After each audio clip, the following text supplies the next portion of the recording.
In July of 1883, the Sonora Desert held heat long after sunset. By afternoon, the light over Duna, Arizona territory, turned hard and white, flattening every shadow along the main street. Wind dragged fine red dust past the storefronts and the watering trough, lifting it against hitching posts and porch steps before carrying it farther out toward the open land. At the end of the road stood the church, small and white once, though years of weather had bleached the paint into a tired, chalky gray. One pane of stained glass near the front had been broken the year before and never replaced. Through that gap, sunlight fell across the wooden floor in a crooked strip of colorless heat. The church bell rang thinly in the hot air. Beyond the town, the Sonora spread outward in every direction. Red earth, pale stone, low cactus. A horizon with nowhere to hide. Inside the church, Ruth Alcott stood at the altar in an ivory wedding dress that had been altered twice to fit her properly through the waist and shoulders. In her hands she held a bouquet of white cactus blossoms bound with ribbon.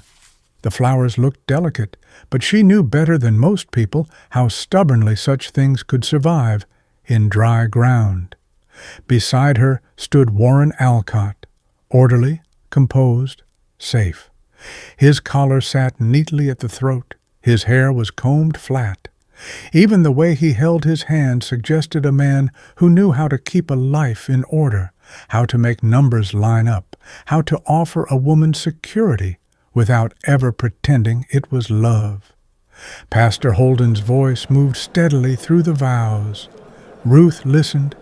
Then she looked up.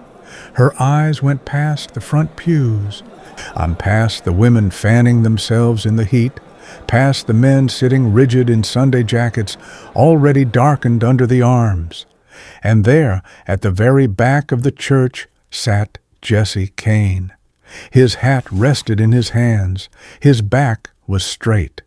For once, he was not wearing the faded flannel shirt she associated with dust, horses, and trade road miles. He had come in a clean white shirt, buttoned properly, as if the occasion mattered enough for him to stand inside it with respect. His green eyes were lifted toward the altar, toward her. And in that instant Ruth knew, with a certainty so clean it left no room for denial, that she did not want to be standing where she was. It was not nerves, not a sudden fear of marriage, not a romantic fantasy arriving too late. It was something she had known before this day and refused to speak aloud. The truth had lived inside her for months, quiet and patient. Now, under the heat of the Sonora sun and the sound of Pastor Holden reading vows she could no longer hear clearly, it finally became impossible to pretend otherwise. She was making a mistake, and the cruelest part was that she was making it with her eyes wide open.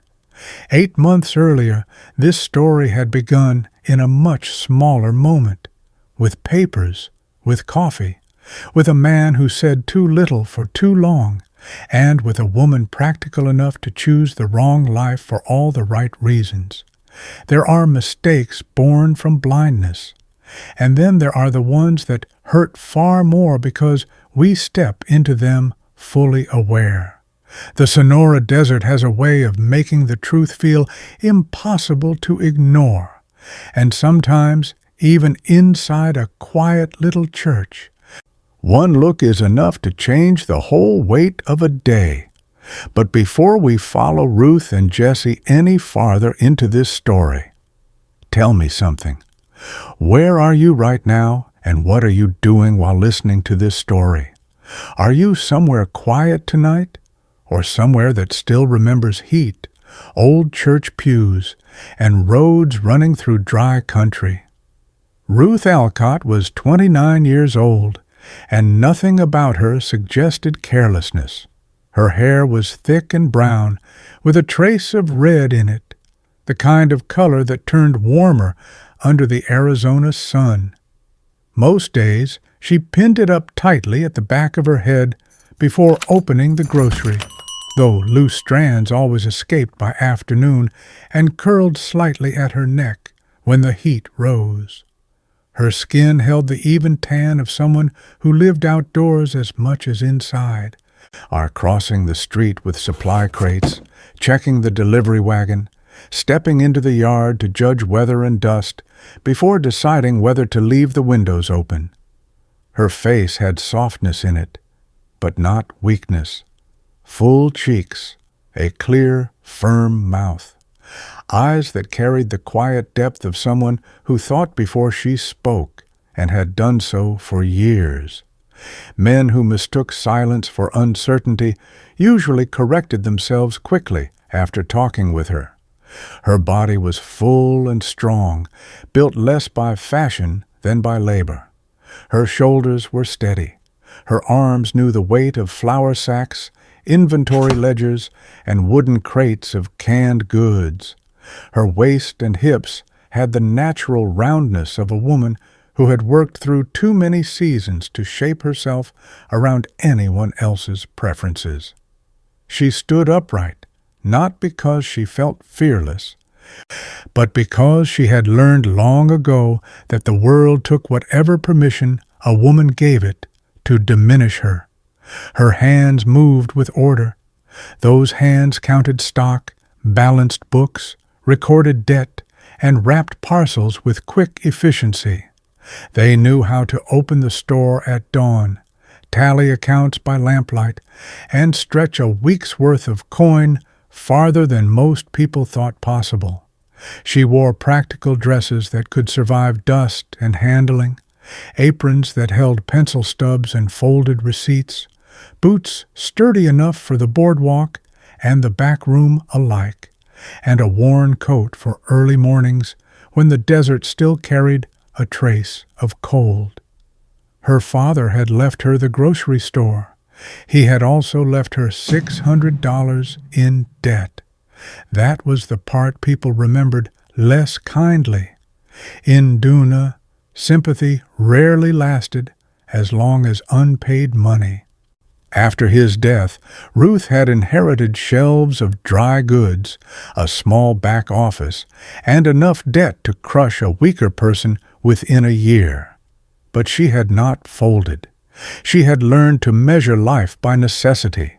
What must be paid first? What could wait?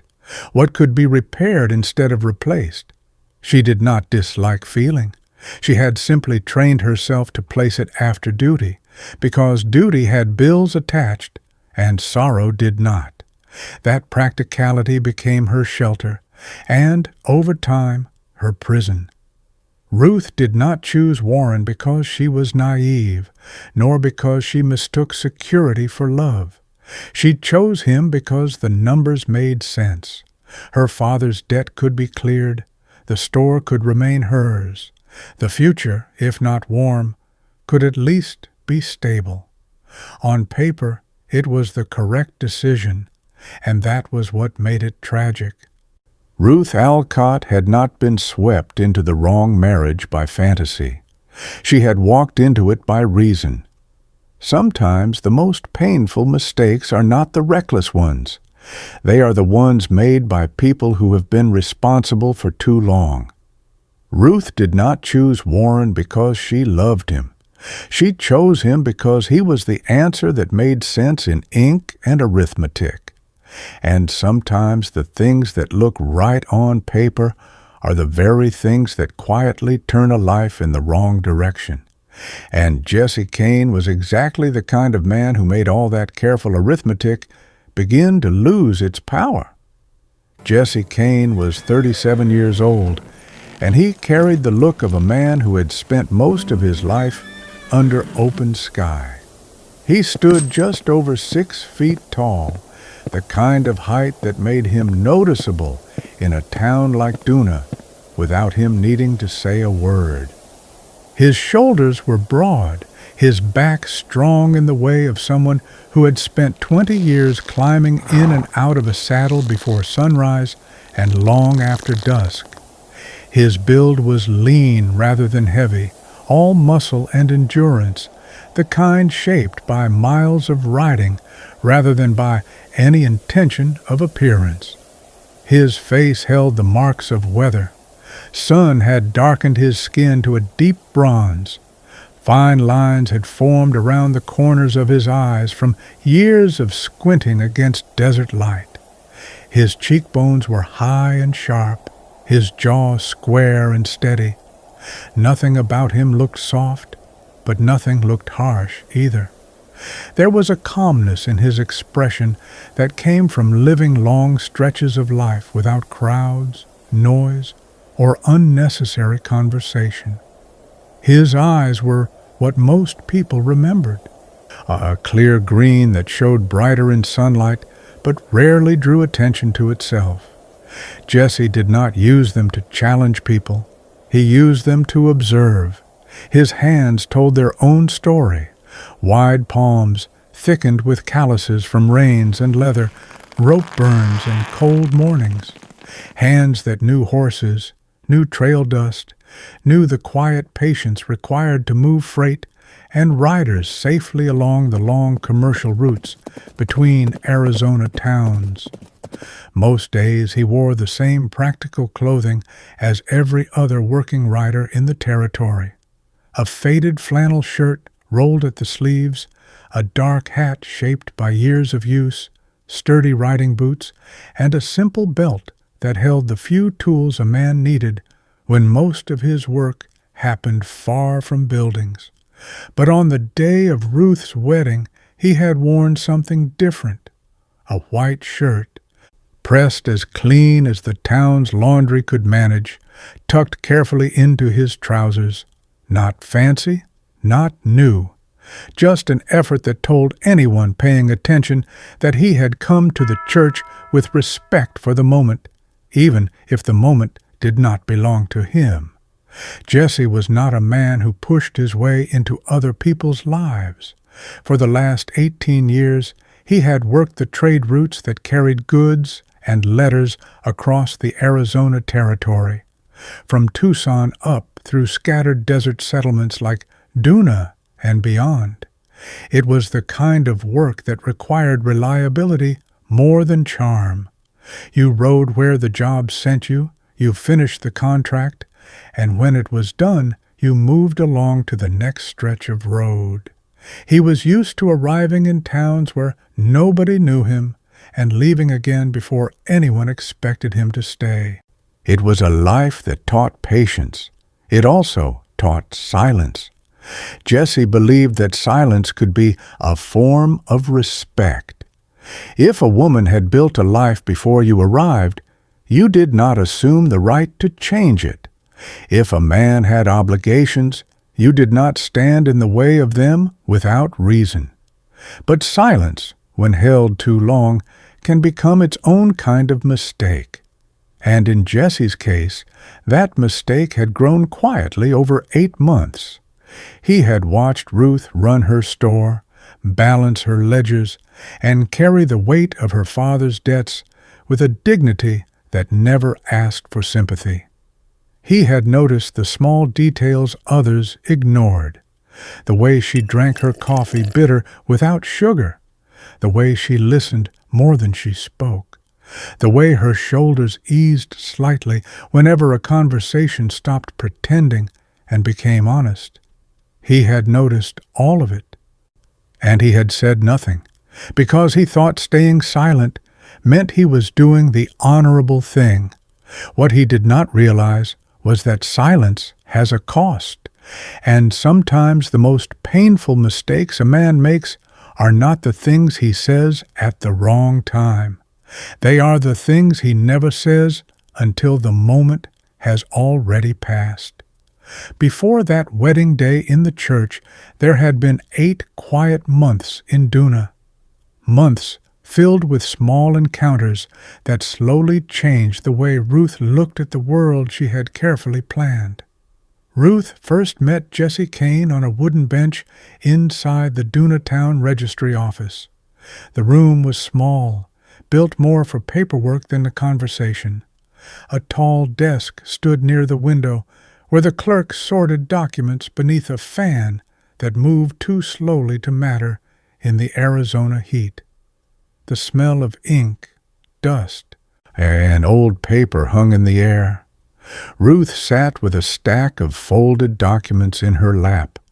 They were the papers tied to her father's debts, receipts, records, payment agreements, the long chain of numbers that had followed her since the day the store became hers. She had come to file the next round of payments and update the town ledger. Jesse sat 2 seats down on the same bench. He had arrived that morning to sign a contract with the town council, accepting the job of riding patrol along the commercial route that ran past Duna. Wagons carrying silver, grain, and supplies used the trail regularly, and someone had to keep watch along the more dangerous stretches of desert. For several minutes they did not speak. There was no reason to. Then one of Ruth's documents slipped loose and drifted from her lap to the wooden floor. Jesse bent first, picked it up carefully, and handed it back without glancing at the writing. "Thank you," Ruth said. He nodded once. For a moment, that might have been the end of it. Just 2 strangers waiting for paperwork. Then Jesse looked at her again, not intrusively, just thoughtfully. "You look like someone carrying more than papers," he said. Ruth gave a small breath of amusement, though it carried more fatigue than humor. "I suppose that's accurate." He rested his elbows on his knees and spoke in the same calm tone he had used before. "Things that can be fixed with paperwork usually get fixed eventually," he said. "Things that can't be fixed with paperwork aren't helped much by worrying about them inside a building like this." The sentence was simple, but Ruth remembered it for months, because it was the first time someone had spoken about her situation without pity, advice, or curiosity. Just a quiet observation that did not demand anything in return. That was how the first conversation ended, not with a promise to meet again, just with 2 people standing when their names were called and walking back into the heat of the Sonora morning. After that, the encounters happened the way things happen in small towns, not planned, just inevitable. Duna was small enough that the same faces appeared in the same places if you stayed long enough. The registry office, the cafe near the freight yard, the dusty boardwalk of the main street, the water pump near the stable road. Jesse rode the trade route most weeks, but every few days he passed through town again. And Ruth ran the grocery that sat almost exactly halfway down the main street. Their second conversation happened in the cafe. Ruth had stopped in early before opening the store. Jesse was already there finishing breakfast. When the waitress asked Ruth what she wanted, Jesse spoke first. "Coffee," he said to the waitress. "Black." Ruth glanced at him with a hint of surprise. "You remembered. You mentioned it once." He said it like it was nothing, but remembering small things had always meant more to Ruth than grand gestures.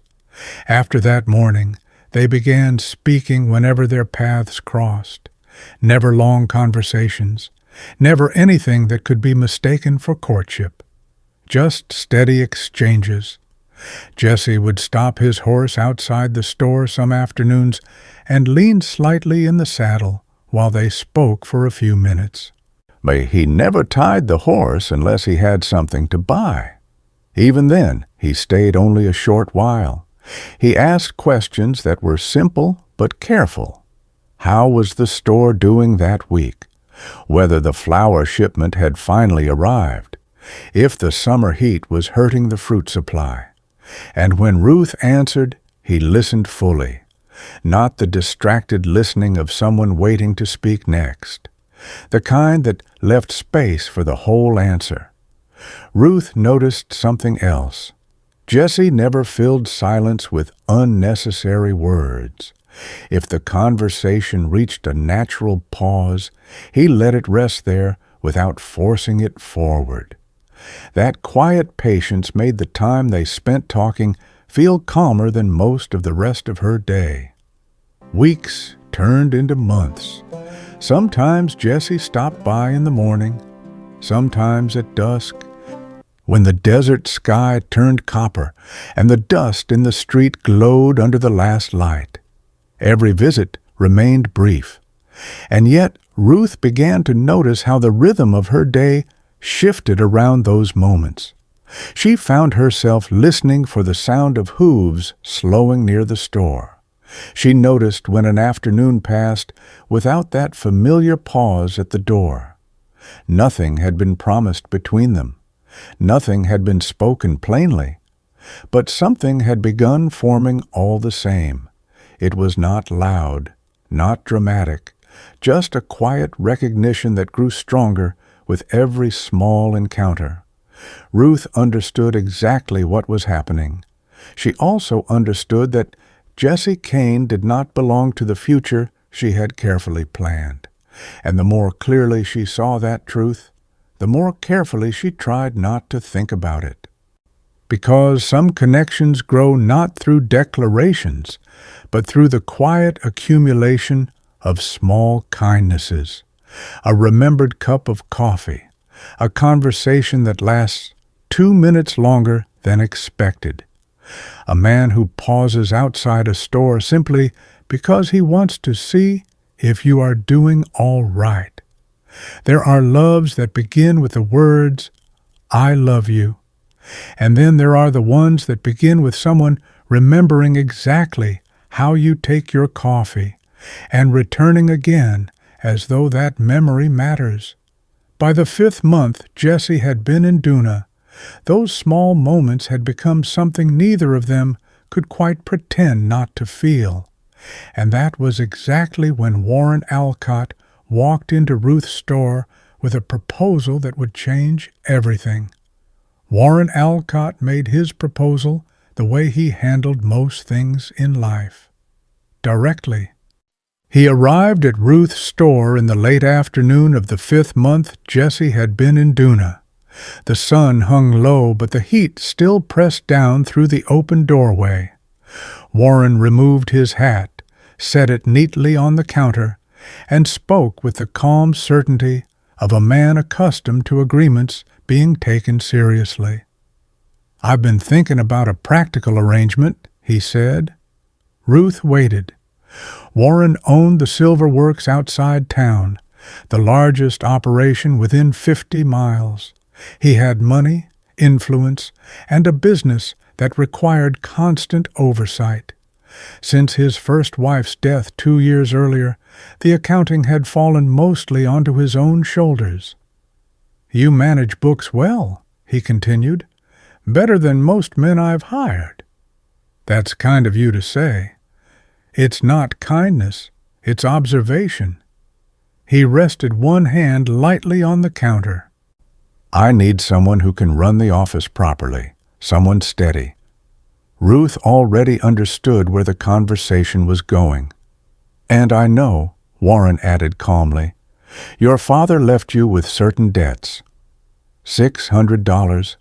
The number hung silently in the air between them. "I can clear that debt," Warren said, "immediately." Ruth did not speak.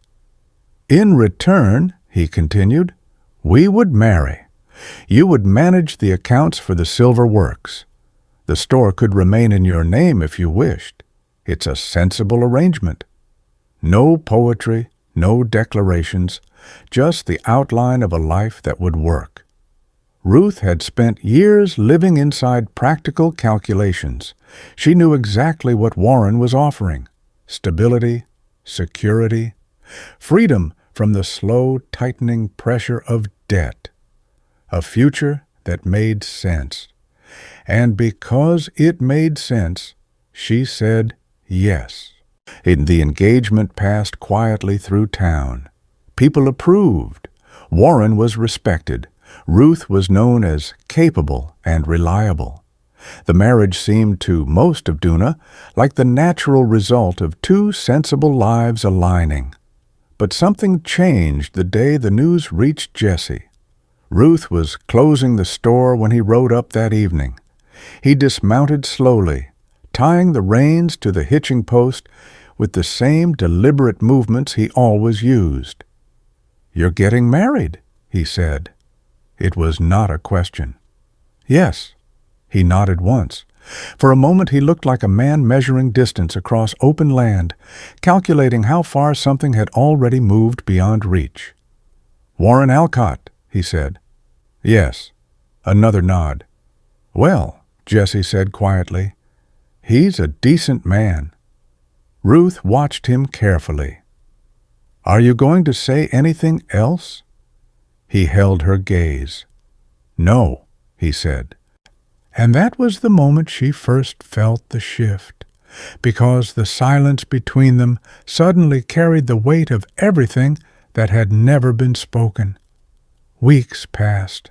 The wedding approached, and then, on the afternoon of the ceremony itself, the celebration spilled out across the churchyard under wide cloth canopies stretched against the sun. Music drifted across the dusty ground while guests laughed and raised glasses. Ruth slipped away to the edge of the yard for a moment of quiet. She was lifting a cup of water when she heard her name. "Ruth." She turned. Jesse stood a few steps away. His hat was in his hands again. "I came today thinking I could watch this happen," he said. His voice was steady, but there was something inside it that had not been there before. "I thought I could accept it." Ruth waited. "I can't," he said. The desert wind moved lightly through the canvas above them. "That coffee I brought you," Jesse continued quietly, "wasn't coincidence, and those times I stopped outside your store weren't convenience." His eyes met hers fully. "I stayed silent because I thought it was the honorable thing to do," he said. "But the truth is, I stayed silent because I was afraid to say what it meant." And with that admission, the thing they had both avoided for months finally had a name. What they felt was no longer an unspoken understanding. It was love, and the worst part was that it had been spoken too late. The most painful truth in the world is not hearing that someone does not love you. It is hearing that they do, only after the door has already closed. But speaking the truth did not open that door again. Instead, it revealed the line neither of them knew how to cross. The music from the wedding celebration drifted faintly across the yard. Laughter rose and fell beneath the stretched canvas where guests gathered around tables. Someone struck a fiddle. Glasses clinked. The town of Duna celebrated what it believed was a proper and fortunate marriage. Just beyond the edge of that noise, Ruth and Jesse stood in the quiet shade near the well. Neither of them moved for several seconds after Jesse finished speaking. The air felt heavier now, as though the desert heat had settled directly between them. Ruth held the cup of water in both hands, staring at its surface without drinking. "You shouldn't have said that," she said finally. "I know." His answer came without defense. "That doesn't make it untrue." She looked up at him then, and the expression in her eyes was not anger. It was something much harder to face. Understanding. "Why today?" she asked. "Because today was the first day it felt impossible not to." He met her gaze without trying to soften what he had already said. "I thought if I came here and saw you standing beside him, I could convince myself it didn't matter. I told myself that if you were happy, then whatever I felt wasn't something I had the right to interfere with. And now?" Now I know I should have said it months ago." The quiet between them stretched again. Ruth drew in a slow breath. "Jesse," she said carefully, "I'm married." The words were simple, but they landed like a line drawn in the sand. He nodded. "I know." He did not argue. He did not step closer. He did not ask her to leave Warren or run away or undo what had already happened. That restraint made the moment harder rather than easier, because both of them understood what it meant. Jesse was not the kind of man who would break another man's marriage, and Ruth was not the kind of woman who would run from a vow the moment the truth became complicated. "Are you happy?" Jesse asked quietly. The question did not sound accusing. It sounded like something a man asked only because he truly needed the answer. Ruth held his gaze. For a moment she considered lying. It would have been easy. It would have ended the conversation cleanly and sent Jesse back to the road where he had spent most of his life. But something in the honesty of his face made that impossible. "Not yet," she said.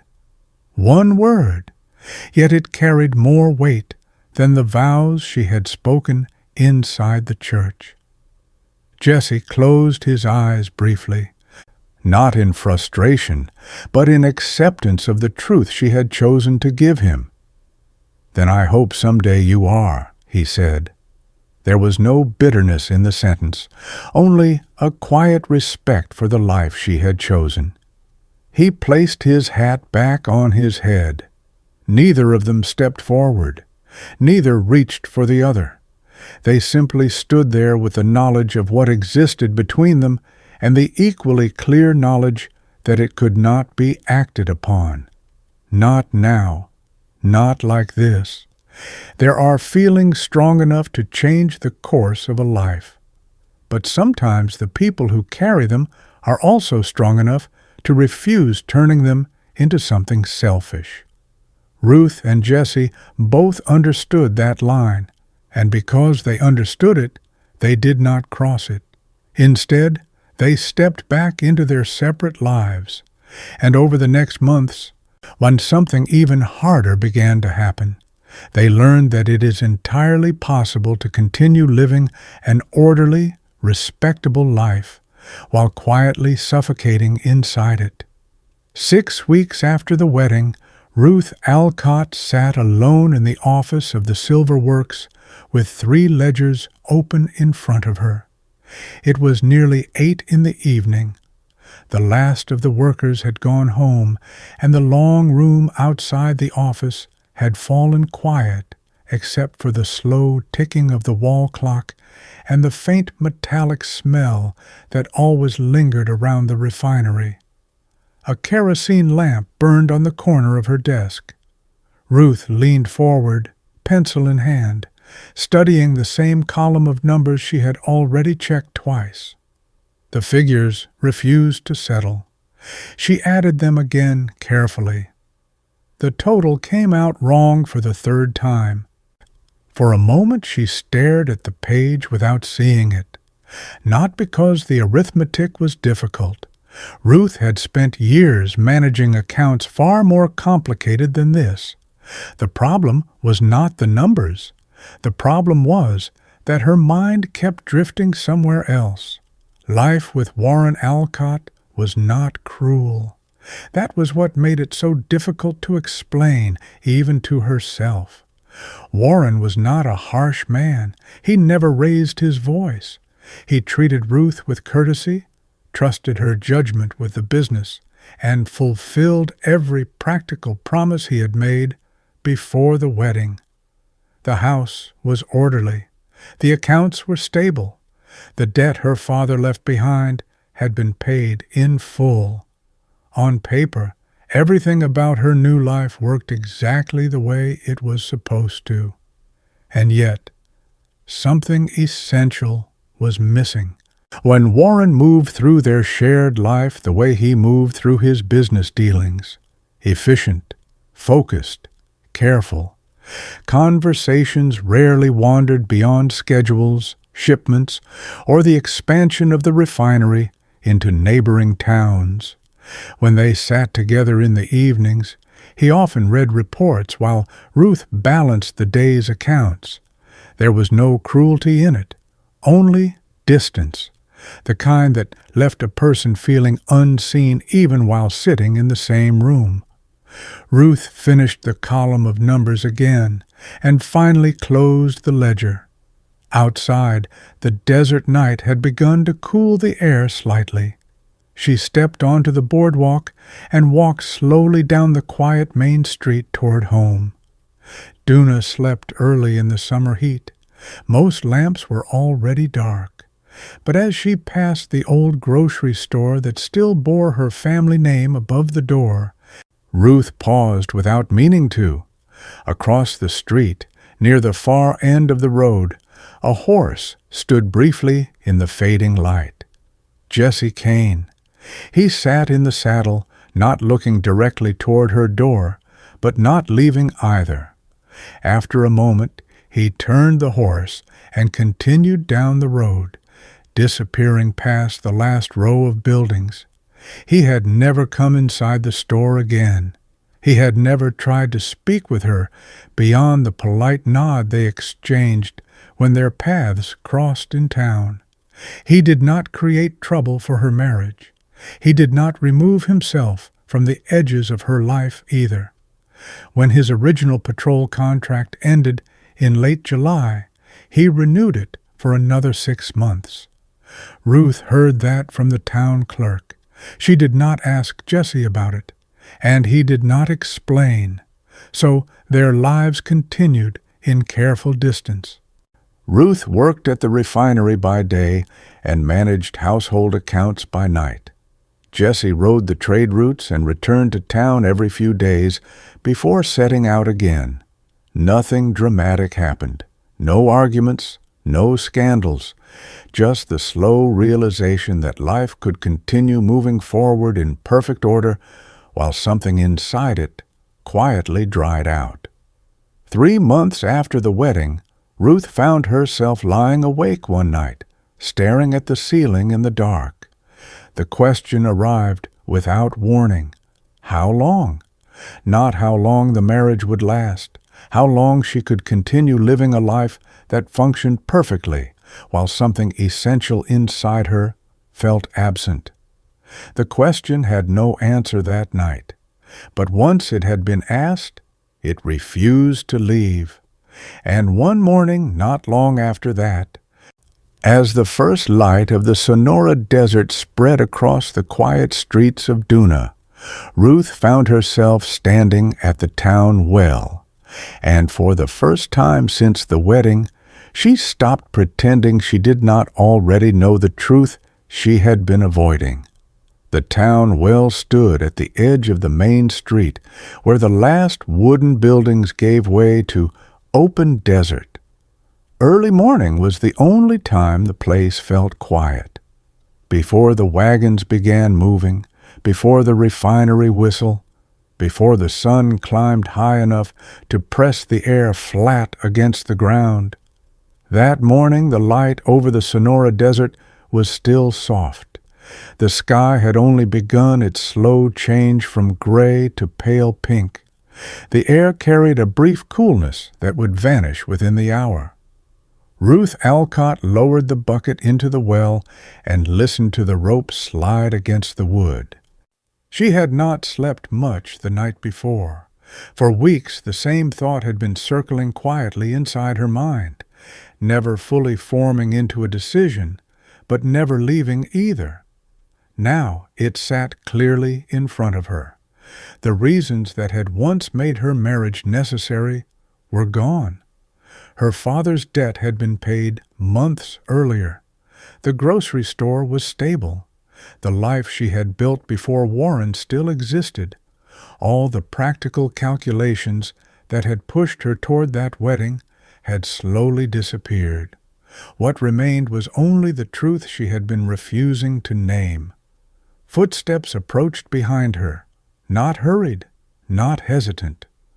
Ruth turned before the sound reached the well. Jesse Caine stood a few steps away, a water bucket in one hand. For a moment, neither of them spoke. Morning light moved slowly across the desert hills beyond town. "You're up early," Jesse said. "So are you." "I ride out at noon." Ruth nodded. She rested her hands lightly on the well's wooden rim and looked at him fully for the first time in weeks. "You still stop outside the store every evening," she said. Jesse did not deny it. "Yes." "Why?" He considered the question without looking away. "Because leaving town without passing by that door feels wrong." There was no apology in the answer, no attempt to soften it, just the truth. Ruth watched him for a moment longer. "You've never asked me to change anything," she said. "That isn't my place." "And if it were," Jesse shook his head slightly, "it still wouldn't be." The quiet between them felt different this morning, not strained, not uncertain, clear. "I won't tell you what to do, Ruth," he continued. "I won't ask you to break your life for me." He set the bucket beside the well. "All I know is that you're the reason I stayed in Duna when I could have ridden on months ago." The words were steady, not persuasive, just honest. He did not step closer. He did not reach for her. The choice stayed entirely where it belonged, with her. Ruth looked past him toward the wide stretch of desert beyond the town. For months she had told herself that responsibility meant continuing exactly where she stood. But responsibility also meant telling the truth when circumstances changed. And the truth was simple now. The reasons she had accepted Warren's proposal no longer existed. What remained was only the life she had agreed to out of necessity, not love. Later that morning, Ruth sat across from Warren Alcott in the quiet dining room of their house. She told him everything, not about Jesse in dramatic detail, just the truth about herself, that the marriage had been built on circumstances that had already changed, that she had entered it honestly but without love, and that continuing it would be a greater dishonesty than ending it. The conversation was not easy. It was not calm the entire time. But Warren listened. He was not a cruel man. He understood what practical decisions looked like.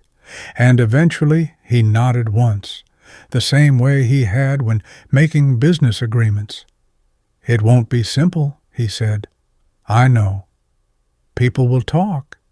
They already do." Another long silence passed. Then Warren leaned back in his chair.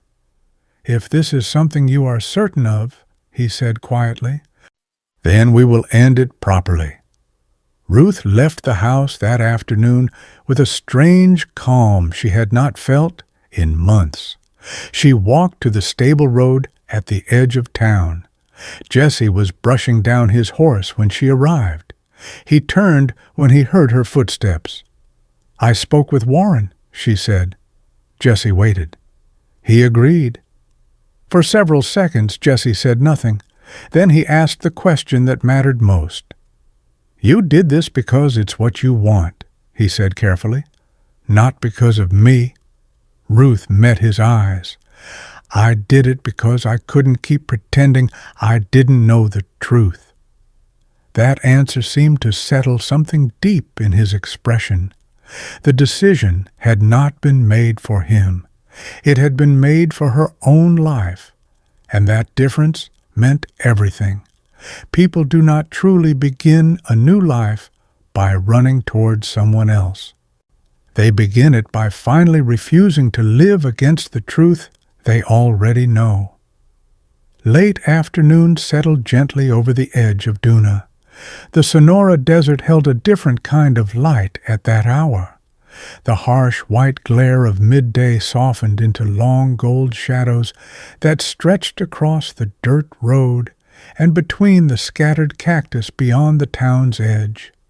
Dust hung quietly in the air, glowing faintly in the lowering sun. The stable yard behind the last row of buildings was nearly empty. A single horse shifted its weight near the fence, while a saddle rested across the rail. The scent of leather, dry hay, and warm earth drifted through the still air.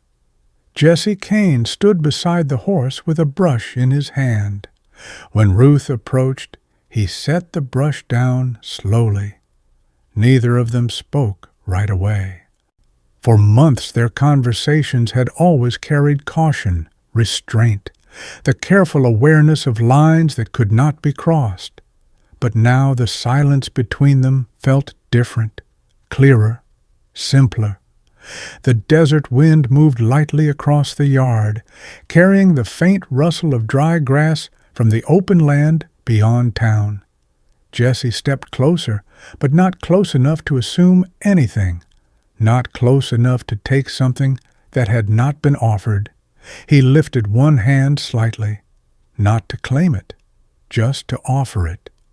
Ruth looked at his hand, the same wide, weathered hand that had spent years holding reins across miles of desert road, the hand that had picked up her fallen paper in the registry office months earlier without reading it, the hand that had never once tried to pull her toward a decision that belonged only to her. For a moment she simply stood there, feeling the quiet weight of the afternoon around them. There was no church, no vows, no contract, no expectation spoken by a town watching from behind. Just two people standing at the edge of a long stretch of open desert. Ruth stepped forward and placed her hand in his. The gesture was small, but the stillness that followed carried more certainty than anything she had said inside the church months earlier. Jesse did not pull her closer. He simply held her hand the way a man holds something given freely. The Sonora sky deepened above them, the horizon widening into copper and pale blue. Nothing had been promised. Nothing had been guaranteed. There would still be talk in town, questions, judgments, time needed for lives to rearrange themselves around the truth she had chosen. But in that moment, none of it mattered, because for the first time in a very long while, Ruth Alcott no longer felt as though she were standing inside the wrong life. Some beginnings do not arrive with celebration or certainty. They arrive quietly, with a hand offered, and another hand choosing finally to take it. Out in the Sonora Desert, the land does not rush anyone. It stands wide and patient under the sun, watching people come and go across its long roads, watching them make promises, break them, keep them, and sometimes learn the difference between what is safe and what is true. The desert does not judge those choices. It only waits for people to say the truth out loud before the day grows dark. Sometimes the truth arrives late. Sometimes silence lasts too long. But if a person is brave enough, there are moments when life offers one more chance to stand in the right place. Out there in the Sonora Desert, the truth can wait a long time, but it does not disappear. And before we leave Ruth and Jesse there in that late afternoon light, I want to ask you something. Do you believe a person can make the wrong choice for the right reasons and still deserve one honest chance to begin again? Or do you think some doors, once closed, should stay closed forever? Tell me what you think in the comments. And if you've ever had to choose between the safe life and the true one, share that too. I read every comment under these stories,